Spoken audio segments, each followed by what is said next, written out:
When a SWAT team used a grenade to get through this side door, that suspect was nowhere to be found. According to the application for a no-knock warrant, Habersham County investigators were relying solely on a criminal informant before they raided this Cornelia home. During the raid, a SWAT team entered the side door employing a flashbang device. It landed in a toddler's crib, critically injuring 19-month-old Bunkem Fonsova. The Sheriff's Department maintains they had no knowledge any children lived in the home, but that's not spelled out in the warrant. We went to the courthouse and pulled a copy of the search warrant application. The investigator told the judge a criminal informant, a CI, was able to purchase a quantity of meth from a suspect, Juanis Tonteva, at his residence. The investigators described several individuals standing guard, heavy traffic in and out of the home, and the presence of weapons on previous occasions.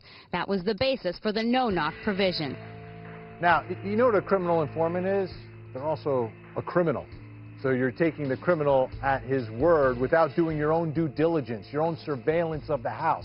That's the problem. That's where the mistake was made here. Because you do simple surveillance of this home, you would have found out that there was a very nice family from Wisconsin whose home had been burned down in Wisconsin and was living with relatives in that house.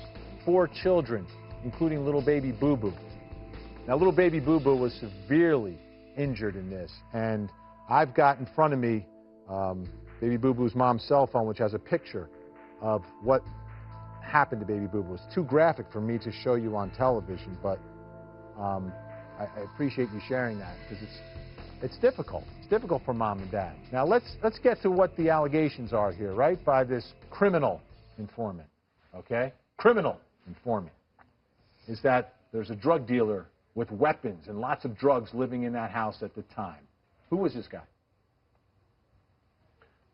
My nephew, my sister's son. Was he living there at the time? No, no. Were there guns and weapons in the house? No, no. I don't believe in guns or anything like that in my house. And this was not, he was not the owner of the home? It's your sister's home, it's her son. Had he ever been kicked out of the home? Yes, yes.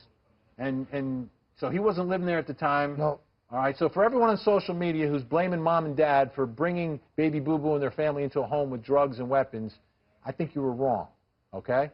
You were wrong on that one.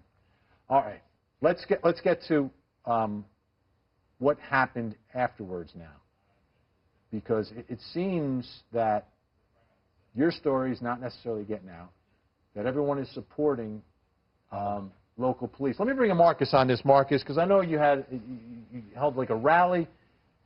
Locally, yes. What's the feeling in that community, that police are just doing what police should be doing?